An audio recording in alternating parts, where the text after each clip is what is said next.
First world problem. It is currently 51 degrees outside in Arlington, Texas. Um, when I get back from this trip at 6 in the morning on Friday, it'll be like 42 degrees. I'm going to Maui, Hawaii, where it'll be like 77 to 80 degrees.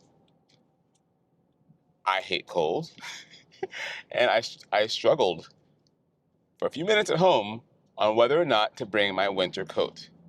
I will not need my winter coat for the whole trip, except when I leave the airport Friday morning, go outside to the employee bus, and then walk from the employee bus to my car. Beyond that, I'll be fine. Hello, my name is Darren. I'm a dad. I'm an airline pilot. I am a husband of a scientist.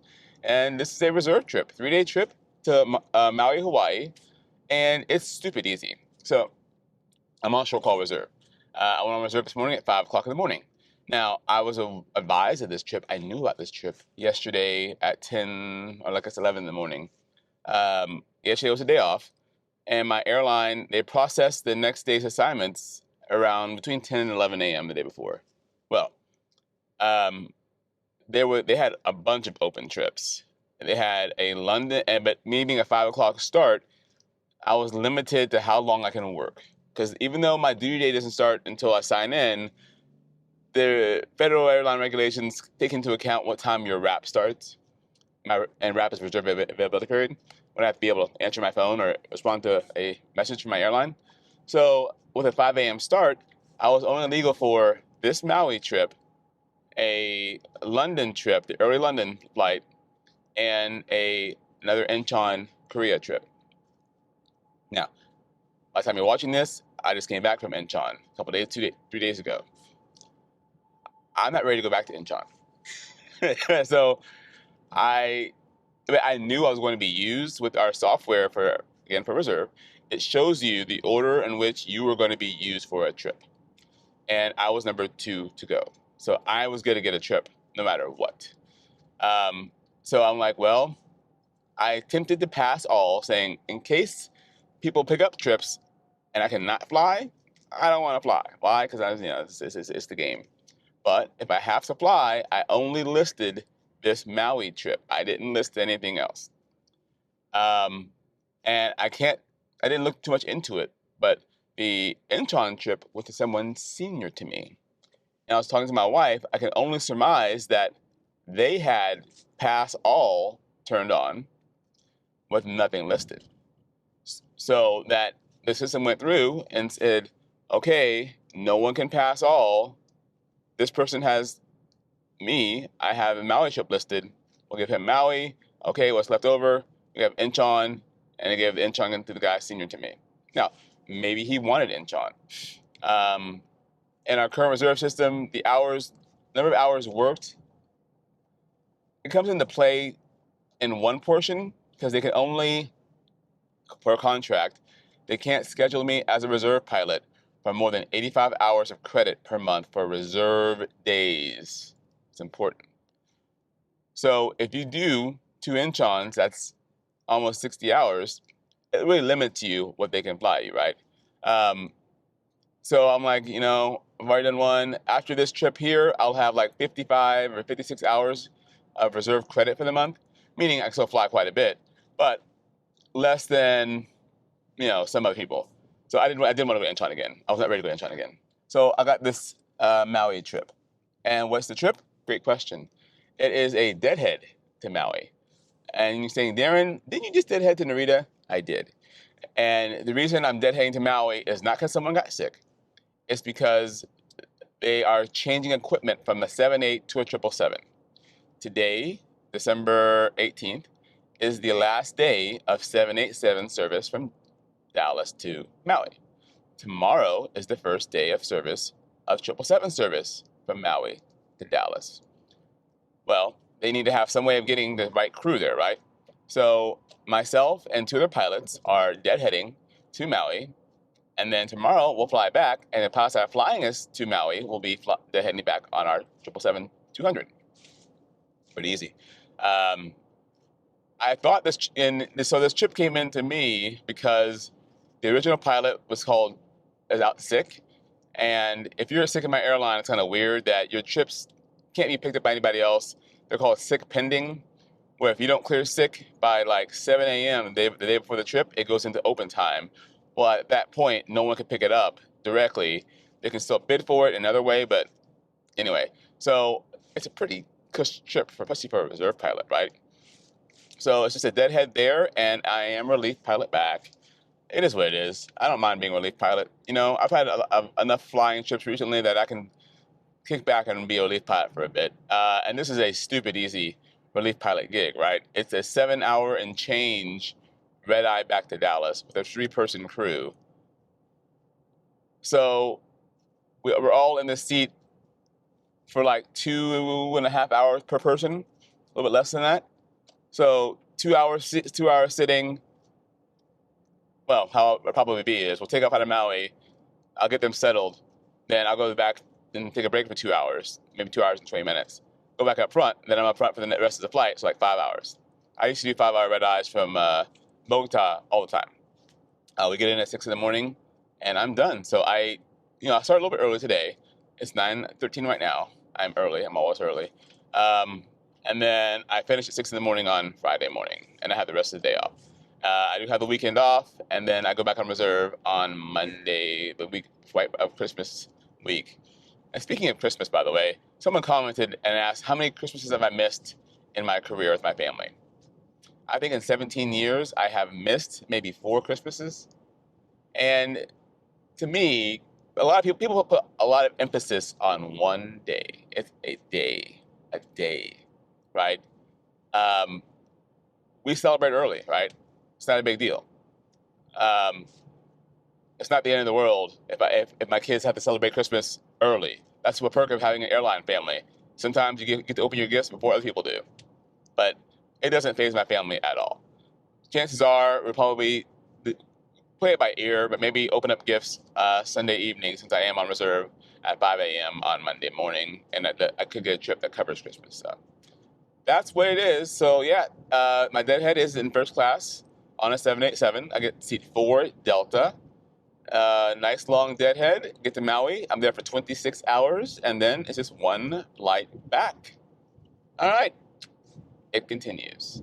Now on the 777, most flights leave from Terminal D and arrive at Terminal D, except for this flight, Hawaii, and sometimes Dublin. They leave from Terminal A. And DFW, the 777 can only park in Terminal A and Terminal D. Nice flight over there in the business class seat. Had many fantastic meals. Watched a lot of Netflix. I had some pineapple ice cream. And again, getting paid to sit in business class and eat pineapple ice cream, does it get better? But again, I did sleep a lot because they kept turning the lights down. That's fine. They also have a whole snack bar. It's full of snacks you can get. I wasn't hungry, I promise. Got there, got all 3 of my bags. Again, I always carry 3 bags. My smallest bag I carry with me in flight has all my toys in it, electronics, chargers, and all that kind of stuff. And headed out the door in Maui. Thankfully, the hotel sent more than just one van since there was 11 normal crew plus the 3 deadheading crews. So it was 14 of us total headed over to the crew hotel for the evening. All right, so Maui, Hawaii, somewhere new, not London, right?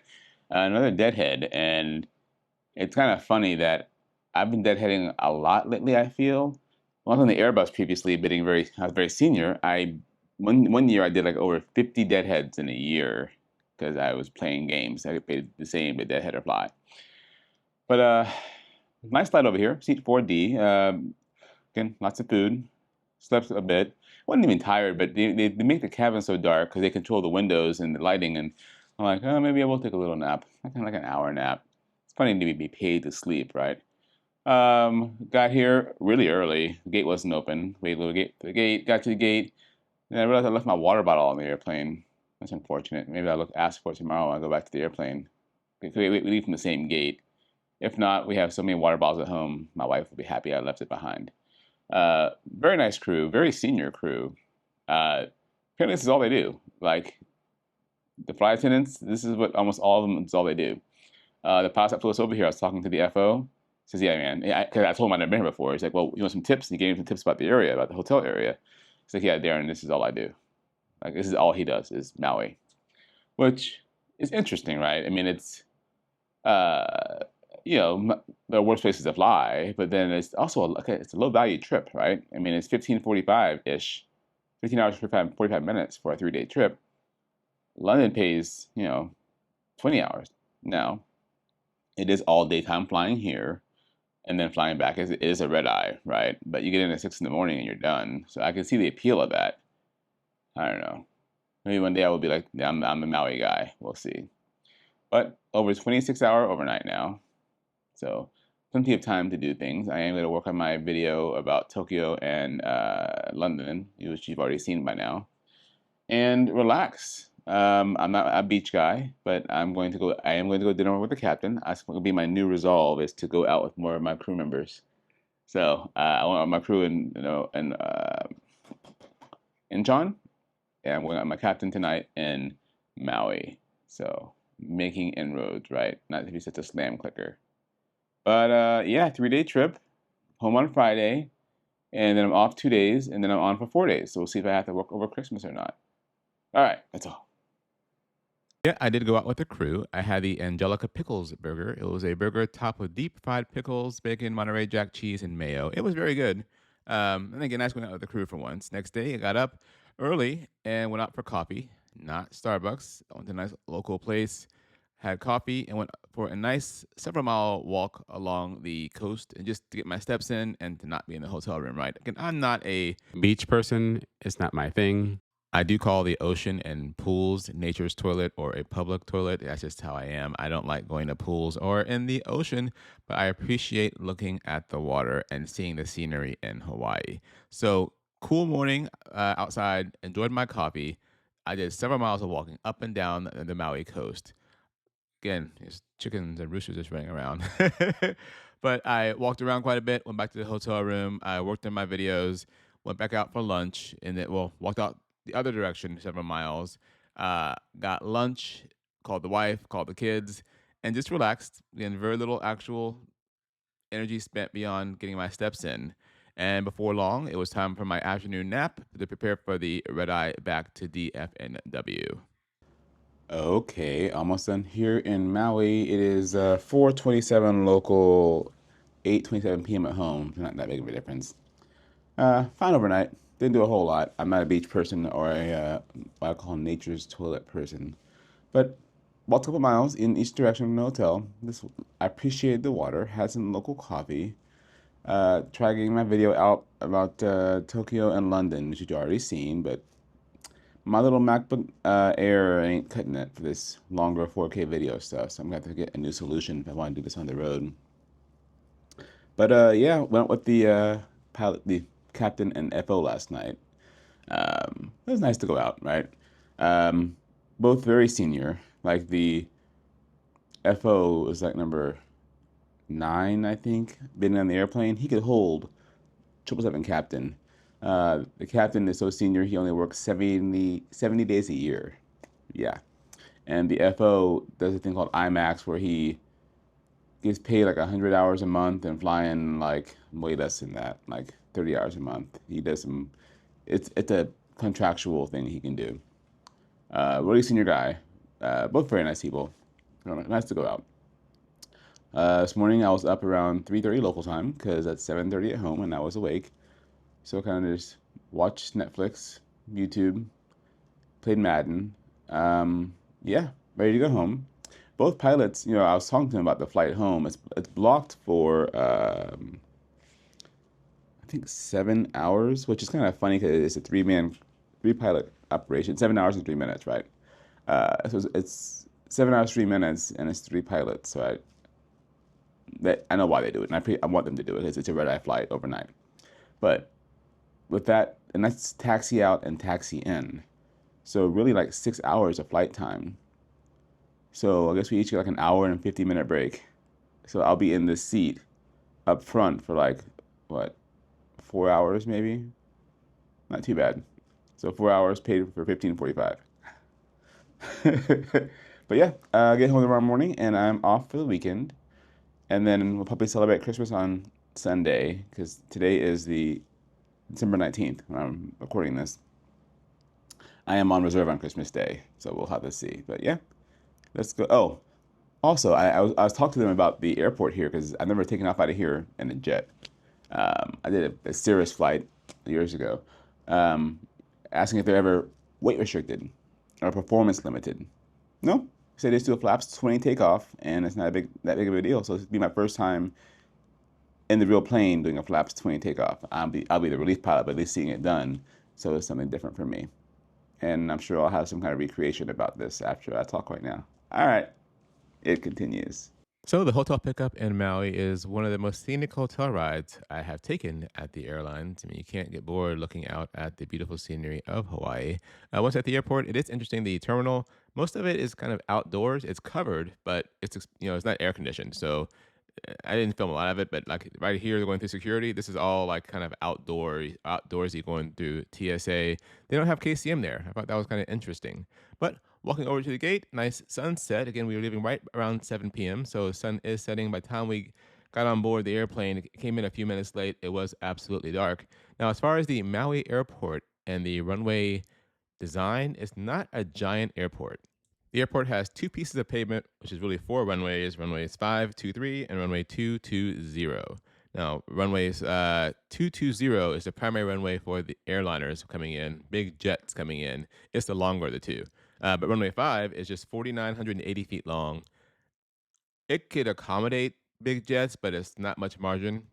The runway 220 is 6,998 feet long, much longer. Now, the runways in DFW Airport are about 13,400 feet long, much longer. But again, there's plenty of safety margin on runway 220 for even a Boeing 777 to land on and take off from. Now, not every runway has the full length available for takeoff and landing. On this one, it does. The TORA in the upper left-hand side and the LDA are both equal to the runway distance, but sometimes the landing distance is less than the takeoff distance because of a displaced threshold, normally due to terrain around the area.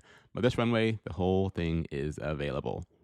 Now, I am not a Hawaii expert by any means, but looking at the terrain around Maui, you can see it's surrounded by two fairly good-sized pieces of terrain, mountains, and so it makes it like a little valley for all the wind to channel through. The primary runway, from my understanding, is runway 2. And you can tell this by what approach charts are available. So for runway 20, it's only two charts, RNAV and a VOR. But the runway 2 has a lot more charts available for takeoff and for landing anyway. Now, one thing we do before arriving at any airport that's kind of special is look at the pretty pictures, I call it.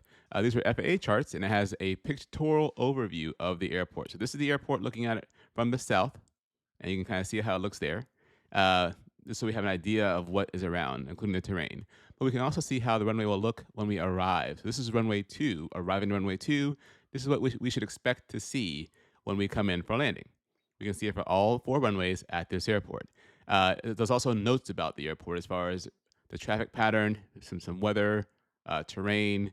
It helps us get an idea of what is going to be happening when we arrive or take off from that piece of pavement.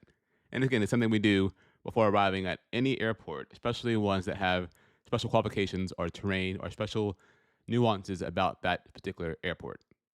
Eventually, the plane did come in. It was a few minutes late. They did a full cleaning of the airplane. We all got on board.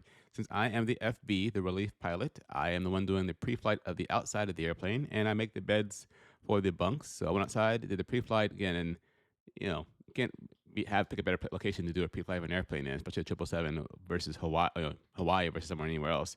But did the pre-flight, came back inside. We did push back a few minutes late. The Maui airport isn't gigantic, and it only has a few gates that can accommodate a large airplane. We left from the very end of the terminal, gate 39. But we pushed back, and then because it is such a small piece of pavement, we were delayed a bit pushing back because when we pushed back, we blocked the taxiway. So once we cleared the pushback, we got pushed back, and then we did most of our checks before we moved because it wasn't very busy at nighttime, but it's a very short taxi. So we do all the post-flight checks, we do the takeoff briefing, and all that stuff is done before we even move the airplane toward the runway. But we started heading toward runway 2. Again, this is a short run airport, and I asked the captain at dinner the other night, do you have any issues taking off from this airport? He mentioned they do a flaps 20 takeoff, which I've never seen a flaps 20 takeoff before. For every single takeoff, the dispatcher helps work at the numbers, but we have to meet so many different performance criteria. It's not just taking off the runway. It's getting to takeoff speed and being able to lose an engine right before takeoff speed and reject the takeoff on the remaining pavement. It's only 7,000 feet long. We have to be able to get to takeoff speed, lose an engine, climb out, and avoid terrain. It's not just terrain straight ahead, it's terrain in various angles from the runway in case we get blown off course. Uh, and then, of course, we have to have somewhere to go after takeoff as well. So if we take off out of Maui and we pop an engine, and we leave parts all over the runway, we might not be able to return to Maui. So we have to have somewhere else we can go as well. There's so many performance issues and problems that have to be solved.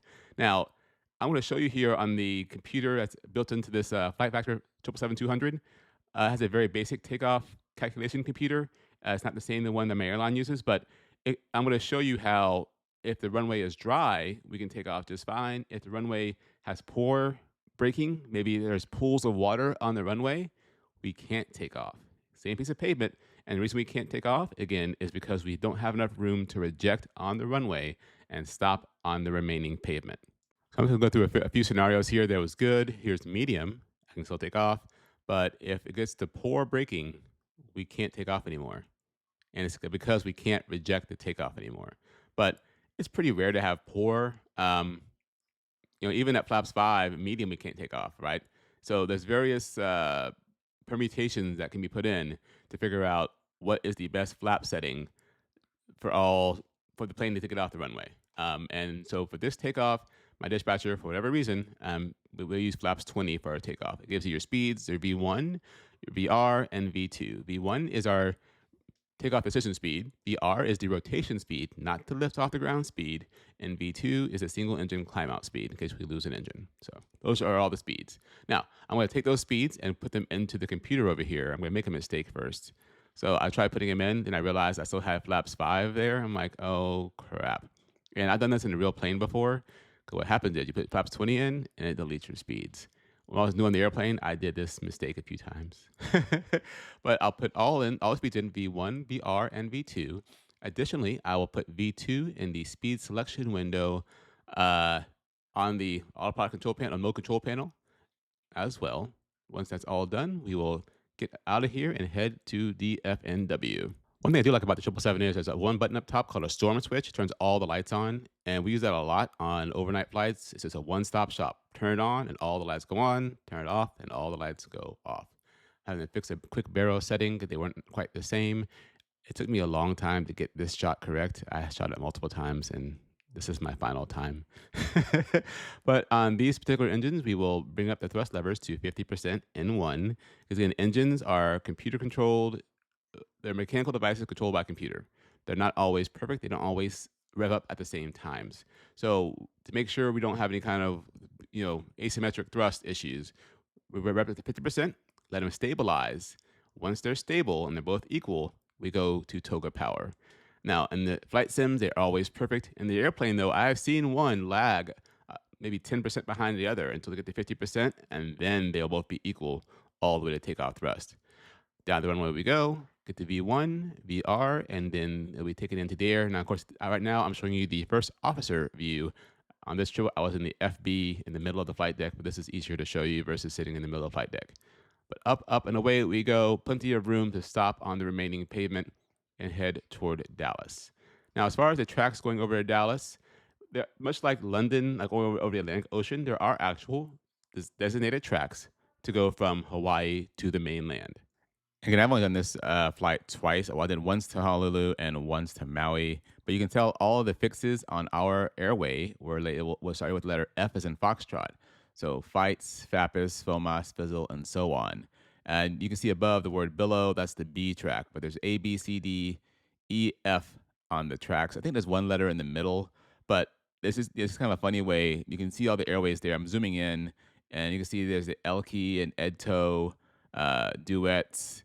So those are all the tracks. See, the G is in there. I don't know why. I'm not a Pacific Ocean expert by any means. But so higher up, there's Cine and Bebop. So those are just the airways that go from the mainland out to Hawaii. Now, as far as the red-eye flight, it was a red-eye. And I didn't record my normal post-flight, so I had to make it up afterwards. So here we go. Now, as far as the flight back, it was a red-eye. There's no cutting it up, right? even though with a 3-person crew, it's still a red-eye flight. We took off, climbed up, and as we're climbing up, at some point I took on the, Captain FO, do you guys need anything? Great. I'll go ahead and make the break schedule, and that's all done based on what our ETA is to land. And then I back it up depending on when the flying pilot wants to be back in their seat. For some flights, they want to be in their seat an hour before landing, sometimes just half an hour before landing. It depends on how comfortable they are with the situation at the destination. Coming into Dallas, most of us are very comfortable to have less time in the seat. But made the schedule, headed back to the bunk, took about an hour and 45-minute nap, woke up well before my break was over, went to the crew rest seat, sat there for a little bit, watched some YouTube. Then I heard my alarm go off on my watch that my break was over. I went in and swapped out with the captain. The captain went back for break. Then the FO was time to hit his break. So then the captain came back and I went to the FO seat. And then right before landing, the FO came back up, went to my jump seat, and we arrived in Dallas just a few minutes late. Now we arrived in Terminal A. I parked in the south parking lot in DFW, meaning I could either ride the E as in Echo or D as in Delta bus back to DFW, back to the employee lot. So I took the train over to E, headed out the door and out to my car. Now normally I film like a debrief video, but I was pretty tired and it was dark and I didn't feel like putzing with my lens, so I didn't film a debrief video. But easy trip for the most part. Again, it's low credit, so you have to pick between low credit and staying warm in the winter, or high credit and probably being cold, unless I go to South America. But that was my trip to Maui. Again, it is kind of nice to be paid to kind of go on vacation, right? I got, it's not a normal trip like to get paid to deadhead for 8 hours and eat ice cream and nice yummy desserts and sit in the business class seat. But when I can do it, I'll take it. Once again, my name is Darren. I'm a dad. I'm an airline pilot. I'm a husband of a scientist. I'll never ask you for money. All I ask you is to follow me on some socials. If you're not already subscribed, click the subscribe button. I go live randomly on YouTube, and the best way to figure out if I'm live or not is to click that little notification bell and have notifications turned on. I know how annoying it is to have a phone with all these notifications going on. I get it, but if you ever want to ask me a question in a live session, that's the best way to know when I go live. Have a great day, and as always, thank you for stopping by.